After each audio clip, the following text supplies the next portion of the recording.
오늘 여러분과 함께 읽으셨던 우리 사무엘상 24장의 말씀을 가지고 우리 세왕 이야기 천재일우라고 하는 제아의 말씀으로 함께 은혜를 나누고자 합니다. 다윗과 다윗의 사람들은 하마터면 사울 왕의 친위 부대에 의해 일망타진당할 뻔했습니다. 10사람의 도움을 받은 사울 왕과 사울 왕의 친위 부대는 다윗과 다윗의 사람들을 겹겹이 에워싸면서 숨통을 조이고 포위망을 조금씩 좁혀 들어오고 있었습니다. 이젠 모든 것이 끝이 났구나라고 생각하던 바로 그때 전령 한 사람이 달려와서는 지금 블레셋 군대가 이스라엘을 침공했다는 급박한 소식을 사울 왕에게 알렸고, 사울 왕은 눈앞에 있는 다윗을 두고 그만 군대를 회군해야만 했습니다. 하필이면 바로 그때 일어난 블레셋의 갑작스러운 침공이 사울 왕에게는 우연의 일치처럼 보였을런지 모르겠지만 하나님께 기도했던 다윗에게는 이것이 무엇을 의미하는지를 정확히 알았습니다. 바로 이것은 다윗을 보호하시고 지키시는 하나님의 손길이라는 사실을 말입니다. 지난 주일 목회 칼럼에서도 기록했습니다마는 기도한 사람은 압니다. 기도한 사람만이 경험하게 되는 뜻밖의 일이 있습니다. 뻔한 결과가 의외의 결과가 되고 예상 밖의 결과가 되는 것은 우리의 삶에 개입하시는 하나님이 계시기 때문이고, 우리는 그 하나님께 기도하며 도움을 구하기 때문입니다. 여러분, 이처럼 10사람의 도움으로 마온이라는 광야에서 다윗을 거의 잡을 뻔했다가 블레셋의 갑작스러운 침공으로 어쩔 수 없이 뒤돌아서야만 했던 사울 왕은 이번에는 이 다윗과 그의 사람들이 엔게디라고 하는 광야에 숨어 있다라고 하는 첩보를 입수하게 됩니다. 자, 오늘 본문 1절 2절 말씀 우리 다 함께 보시겠습니다. 사울이 블레셋 사람을 쫓다가 돌아오매 어떤 사람이 그에게 말하여 이르되 보소서 다윗이 엔게디 광야에 있더이다 하니, 사울이 온 이스라엘에서 택한 사람 3,000명을 거느리고 다윗과 그의 사람들을 찾으러 들염소 바위로 갈새라고 말씀하고 있습니다. 여러분, 저는 이 사무엘상 24장 말씀에 첫 말씀인 1절과 2절의 말씀을 보면서 지금 사울 왕이 제정신이 아니다라는 생각이 들었습니다. 이제 막 블레셋과의 전쟁을 치르고 이제 막 돌아왔는데, 돌아오자마자 또다시 3,000명의 군대를 소집해서 다윗을 잡으러 나가는 사울의 이 모습 말입니다. 본인도 본인이지만 여러분, 병사들은 얼마나 피곤하고 지금 지쳐있는 상태입니까? 광기에 사로잡혀 있는 사울 왕의 모습을 우리는 읽어낼 수가 있는 것이죠. 다윗과 다윗의 사람을 사로잡기 위해 3,000명의 군사를 동원해서 엔게디 광야를 이를 잡듯이 샅샅이 수색했지만 다윗의 그림자조차 발견하지 못했습니다. 그러나 이젠 오히려 사울 왕이 다윗의 손에 의해 죽임을 당할 위기에 직면하게 되는 것이죠. 오늘 본문 3절의 말씀입니다.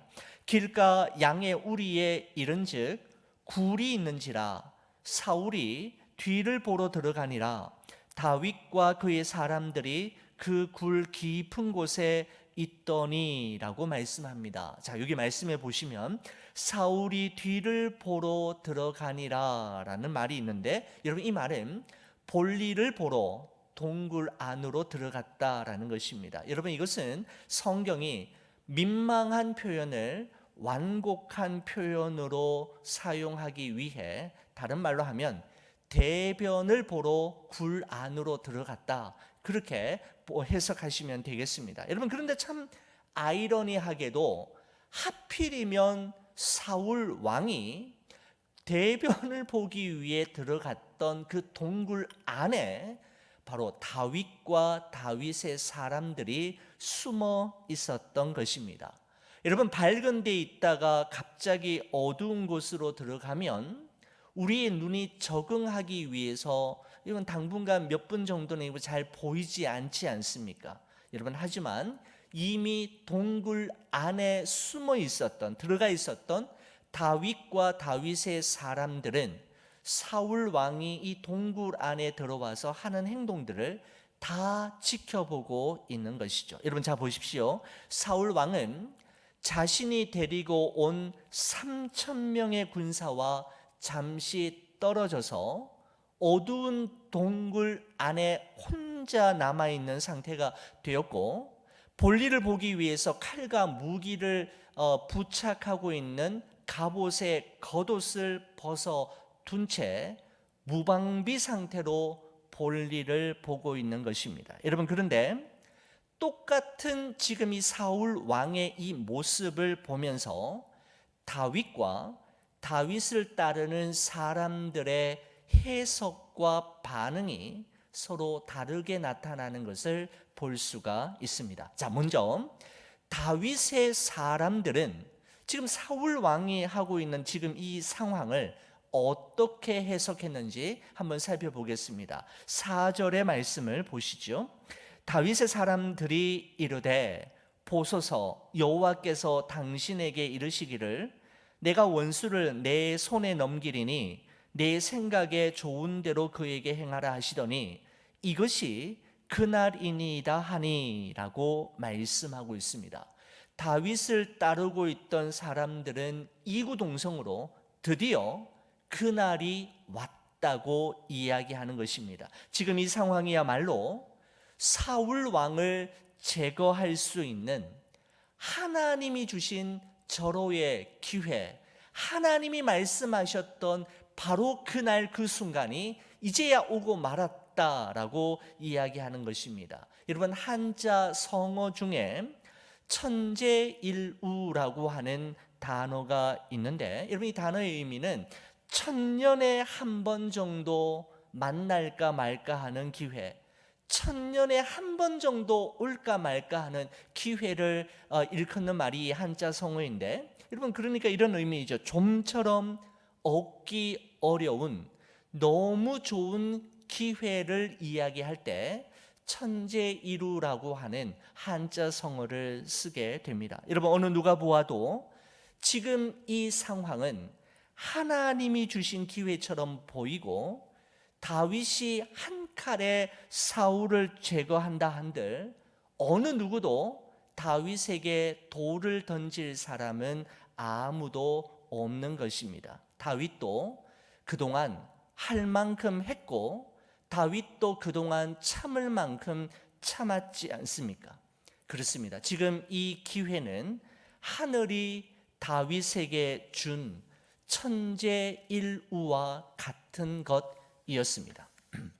여러분, 그러나 지금 이 천재일우의 기회는 다윗에게 있어서 최대의 시험이었습니다.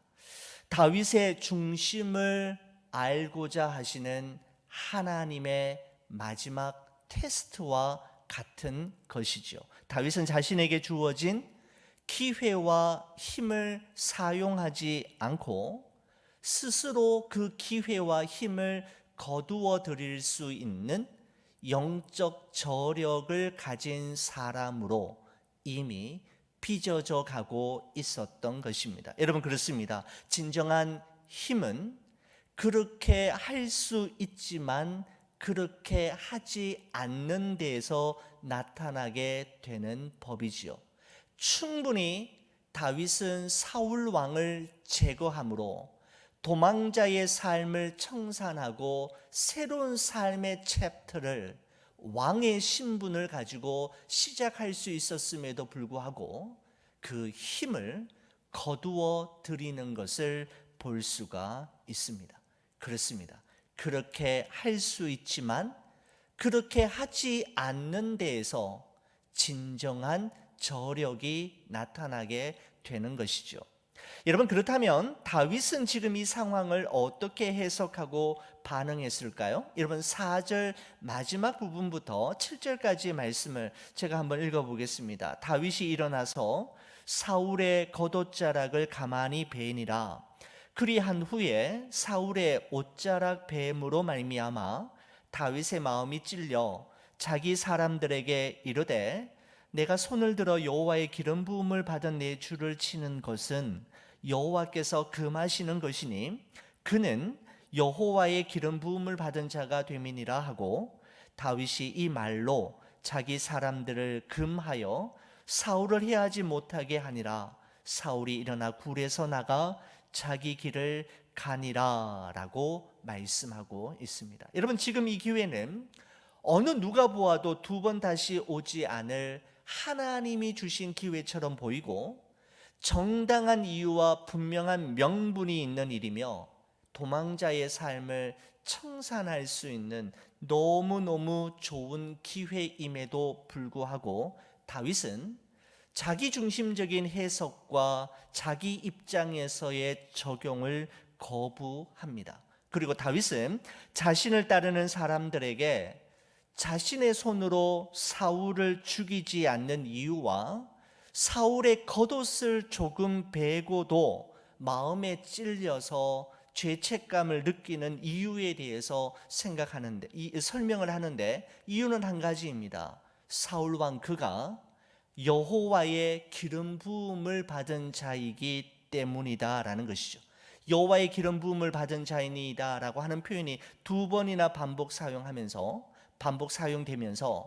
여호와의 기름 부음 받은 자를 내 손으로 해하지 않겠노라고 말씀하고 있는 것을 볼 수가 있습니다. 여러분, 우리가 보기에 다윗은 두 번 다시 오지 않을 하나님이 주신 기회를 놓쳐버리는 정말 바보 같고 세상 물정을 전혀 모르는 순진한 어린 아이처럼 보입니다. 여러분, 그런데 어떻게 다윗이 이런 결정과 선택을 할 수 있었던 걸까요? 그렇게 할 수 있지만 그렇게 하지 않은 이유는 무엇일까요? 저는 두 가지 이유이다, 그렇게 말씀을 준비해 보았습니다. 여러분, 첫 번째, 그렇게 할 수 있었던 것은, 다윗에게 정말 중요한 것은 그가 사람들의 왕이 되는 것보다 하나님의 마음에 합한 사람이 되는 것이 더 중요한 일이었기 때문입니다. 여러분, 다윗이 그렇게 할 수 있었던 첫 번째 이유 다시 말씀드리겠습니다. 그에게 정말 중요했던 것은 사람들의 왕이 되기보다 하나님의 마음에 합한 그 사람 되는 것이 그에게는 더 중요한 일이었기 때문이라는 것이죠. 여러분, 사도행전 13장 22절 말씀에 보면 이런 말씀이 있습니다. 다윗을 왕으로 세우시고 증언하여 이르시되 내가 이새의 아들 다윗을 만나니 내 마음에 합한 사람이라 내 뜻을 다 이루리라 하시더니 라고 말씀하고 있습니다. 하나님께서는 이 다윗을 일컬어서 내 마음에 맞는 사람이라 라고 표현하고 있습니다. 여러분, 우리가 보고 있는 개역 개정 우리 성경에는 내 마음에 맞는 사람이라고 표현하고 있지만, 우리가 예전에 보셨던 우리 개역 한글 성경에는 내 마음에 합한 사람이라고 표현하고 있고, 여러분, 세번역 성경에서는 내 마음에 드는 사람이라고 표현하고 있습니다. 여러분, 다윗은 왕이 되기 위해 하나님의 마음에 합한 삶을 살았던 것이 아니라 그는 먼저 하나님의 마음에 합한 삶, 하나님의 마음에 드는 삶, 맞는 삶을 살았더니 왕이 되어 있는 자신의 모습을 어느 날 발견하게 되었던 것이죠. 여러분, 다윗에게 정말 중요한 것은 사람들의 왕이 아니라 하나님의 마음에 드는 바로 그 한 사람이 되기를 원했기 때문에 그렇게 할 수 있었지만 그렇게 하지 않는 위대한 결단을 내릴 수 있었던 것입니다. 여러분, 두 번째는 이렇게 생각합니다. 여러분, 똑같은 상황에서 다윗이 다른 사람들과 다르게 해석하고 다르게 반응할 수 있었던 것은, 다윗은 무엇보다도 하나님을 신뢰했기 때문입니다.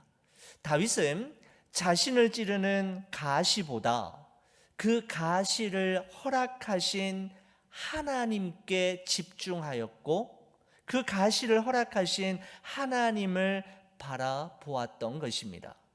가시를 주신 분이 하나님이시라면 그 가시를 주신 데에는 하나님의 분명한 뜻이 있을 것이고 분명한 이유가 있을 것이며, 하나님께서 그 가시를 허락하셨다면 그 가시를 제거해 주실 분 또한 하나님이심을 다윗은 분명히 알고 있었던 것입니다.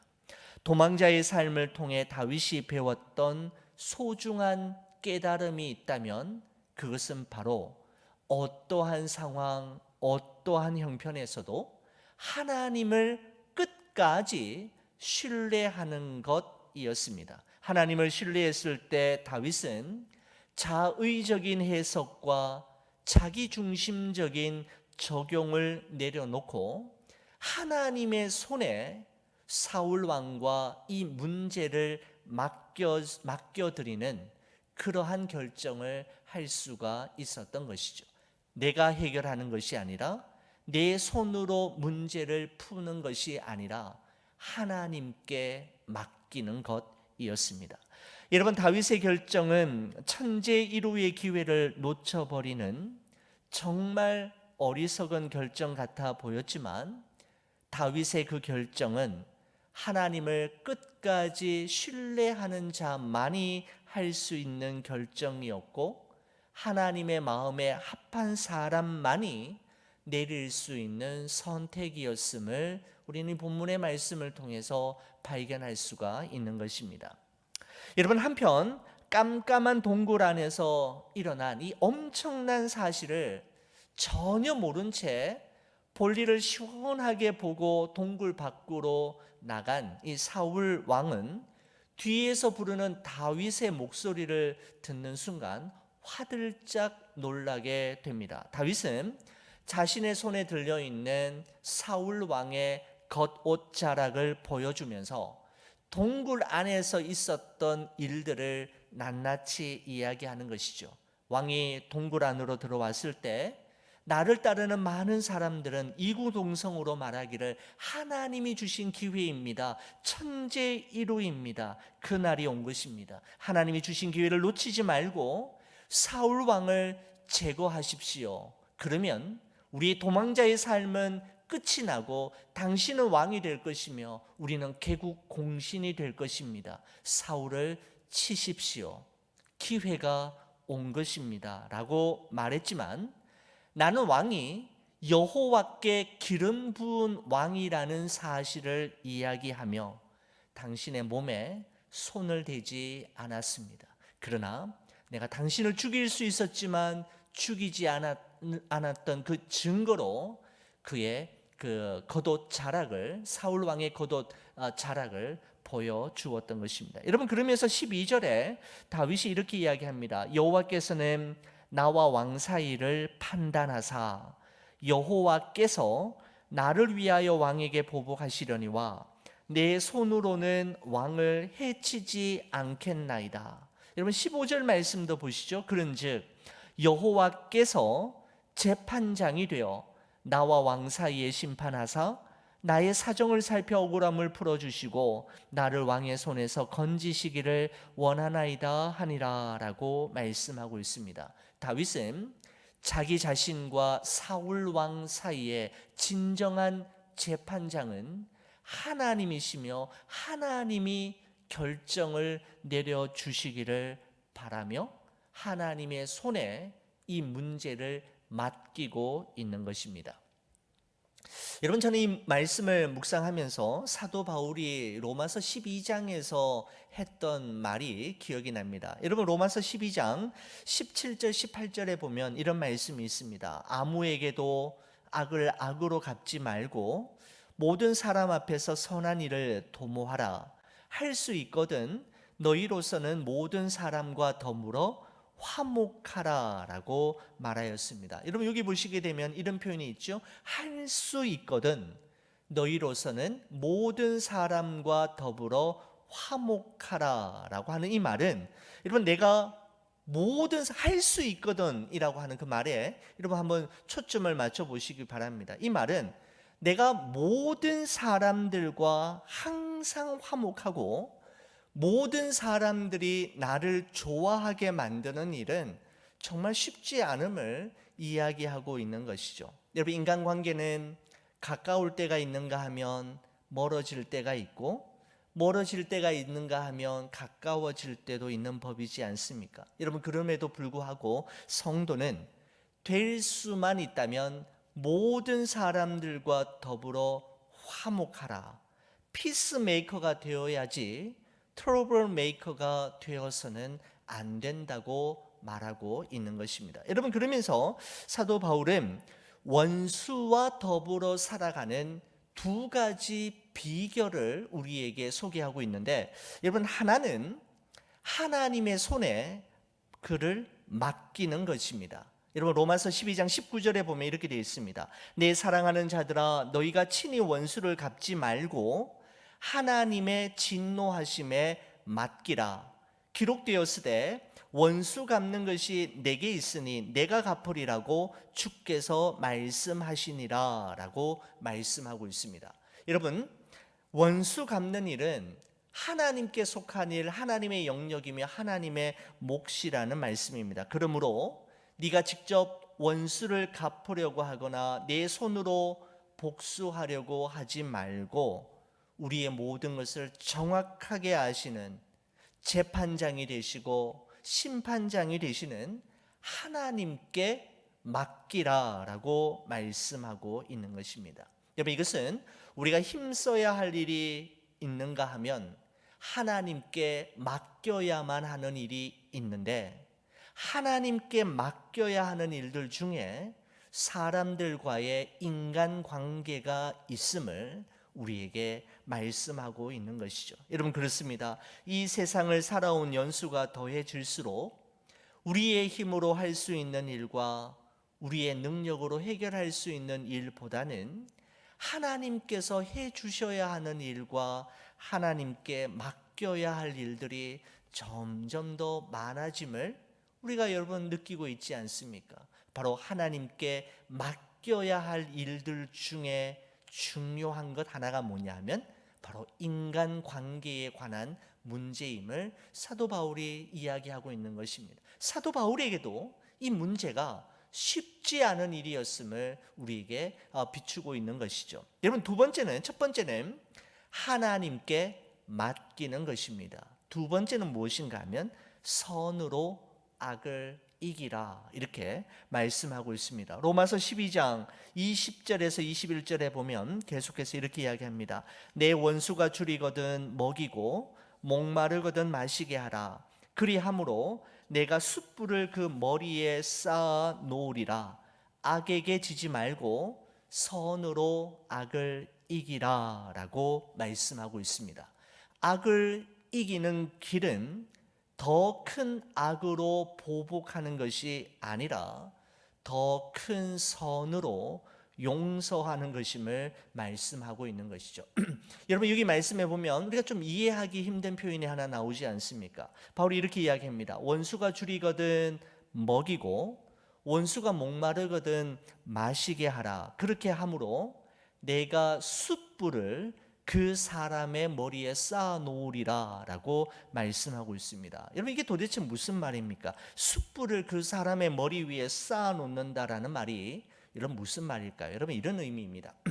여러분 먹을 것과 마실 것은 사람에게 꼭 필요한 음식을 의미하는데, 여러분 그 음식을 만들기 위해서는 숯불이 반드시 있어야 했고, 여러분 이 사도 바울이나 예수님이 사역하셨던 그 당시에는 여러분 이 불이 굉장히 귀한 것이었습니다. 여러분 그래서 숯불을 그 사람의 머리 위에 쌓아 놓으리라 라고 하는 말은 원수에게 복수하고 보복하려고 하지 말고 오히려 그 원수가 음식을 조리할 수 있도록 귀중한 숯불을 제공함으로써, 다시 말하면 자비를 베풀고 사랑을 베풀어서 그 사람의 언행을 스스로 부끄럽게 하라라는 것입니다.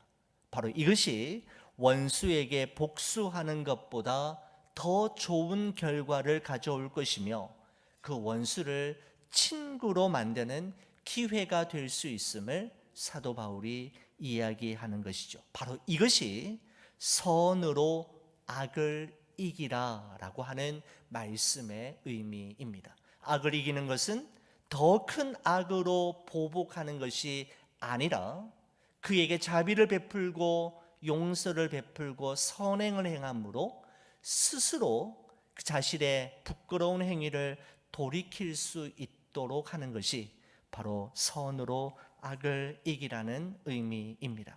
여러분, 말씀을 마치겠습니다. 다윗은 자기의 손이 아닌 하나님의 손에 맡김으로, 그리고 악에게 지지 않고 선으로 그 악을 이김으로써 다윗의 중심을 보시는 하나님의 시험을 무사히 통과할 수 있었고, 그는 점점 더 하나님의 마음에 합한 사람으로 완성되어져 갈 수 있었습니다. 사랑하는 우리 성도 여러분, 다윗은 하늘이 내려준 천재 이루의 기회를 어리석게 놓쳐버리는 바보처럼 보였지만, 다윗이야말로 하나님을 온전히 신뢰한 사람이었기에 하나님의 마음에 합한 선택과 결정을 할 수 있었음을 발견할 수 있었습니다. 사랑하는 성도 여러분, 여러분과 저의 삶이 언제나